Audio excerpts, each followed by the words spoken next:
Assalamualaikum warahmatullahi wabarakatuh, dan salam sejahtera untuk kita semua. Sepeda semakin terspesialisasi. Tidak ada lagi pendekatan satu ukuran untuk semua sepeda, termasuk sepeda jalan raya, atau biasa kita kenal dengan istilah sepeda balap. Sekarang sepeda balap umumnya dibagi menjadi 3 kategori berbeda: aerodinamis untuk kecepatan, ringan untuk mendaki, dan endurance untuk kenyamanan.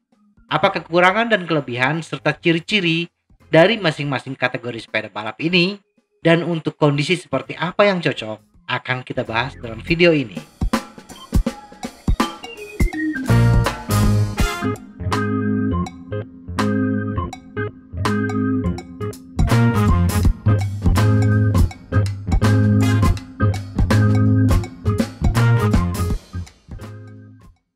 Sepeda jalan aero. Sepeda jalan aero umumnya digunakan oleh pesepeda yang mengikuti acara balapan sepeda. Sepeda ini dirancang untuk menghasilkan kecepatan yang optimal.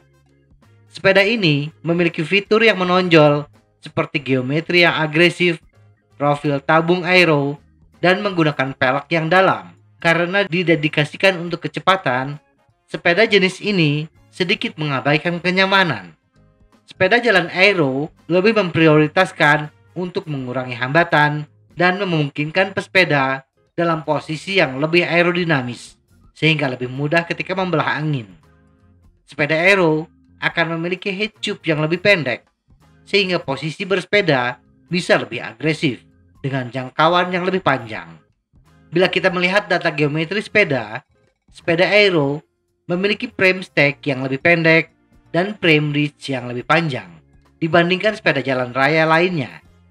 Profil tabung yang lebih aero memungkinkan sepeda jenis ini lebih mudah ketika membelah angin.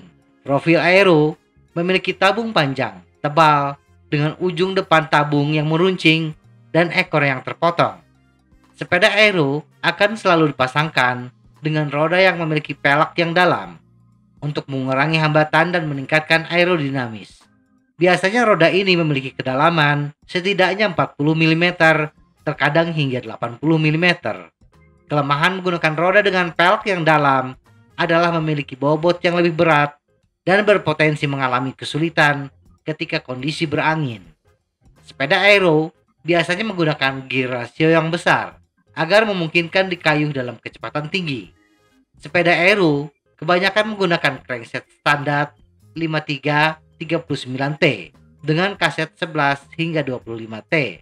Chainring yang besar memungkinkan sepeda tetap dikayuh ketika sepeda dalam kecepatan tinggi, sedangkan menggunakan kaset 11-25T menghasilkan perpindahan gigi yang lebih mulus dan efisien.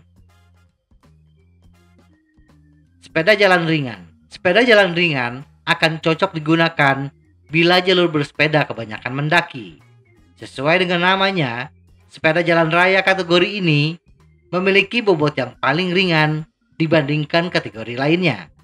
Tetapi untuk kenyamanan dan kecepatan, sepeda ringan berada di tengah-tengah sepeda aero dan endurance. Sepeda yang ringan tidak senyaman sepeda endurance, tetapi lebih nyaman dibandingkan sepeda aero. Tidak sekaku sepeda aero, tetapi lebih kaku dari sepeda endurance. Profil tabung sepeda ringan dibuat setipis mungkin dengan memperhatikan kekakuan dan daya tahan. Tabung yang lebih tipis menjaga bobot tetap rendah dan memungkinkan sedikit kelenturan, mengurangi getaran jalan, dan membuat bersepeda lebih nyaman. Untuk menemukan keseimbangan antara berat dan kekakuan, rangka ringan akan berusaha meningkatkan kekuatan dan kekakuan pada bottom bracket, seat tube, heat tube, dan chainstay dengan menggunakan berbagai jenis karbon atau menggunakan lebih banyak serat. Sepeda ringan mungkin tidak sekaku sepeda aero, tetapi rasio kekakuan terhadap beratnya jauh lebih baik. Sepeda aero memiliki profil tabung yang jauh lebih besar dan lebih tebal yang membuatnya sangat kaku. Tetapi penggunaan bahan yang banyak pada sepeda aero membuatnya lebih berat. Sepeda ringan menawarkan kekakuan yang serupa, tetapi mengurangi banyak bobot. Sedangkan dari aspek geometri, sepeda ringan tidak memiliki pakem tertentu, jadi tergantung kepada produsen. Kadang-kadang menggunakan geometri sepeda aero agar bisa lebih agresif, tetapi bisa juga menggunakan geometri sepeda endurance untuk sepeda ringan yang lebih nyaman, lebih santai. Sepeda jalan endurance. Sepeda jenis ini biasanya digunakan untuk bersepeda jarak jauh atau bersepeda di rute yang sedikit kasar. Kelebihan yang dimiliki sepeda jenis ini adalah kenyamanan, posisi bersepeda yang lebih tegak, dan memiliki daya tahan yang kuat. Tetapi kelemahannya, sepeda menjadi lebih berat dan penanganan yang kurang gesit. Hampir semua sepeda endurance memiliki jarak bebas yang lebih besar di garpu dan segitiga belakang untuk memungkinkan ban yang lebih lebar. Menggunakan ban yang lebih lebar memiliki banyak keuntungan. Ban yang lebih lebar memungkinkan ban dipompa dengan tekanan yang rendah sehingga mengurangi getaran jalan. Di samping itu, ban yang lebih lebar dan berat akan memiliki momen inersia yang besar.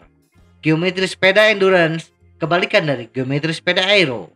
Agar posisi bersepeda bisa lebih tegak, sepeda endurance dirancang dengan heat tube dan wheelbase yang lebih panjang, frame reach lebih pendek, dan frame stack lebih tinggi dibandingkan sepeda jenis lainnya.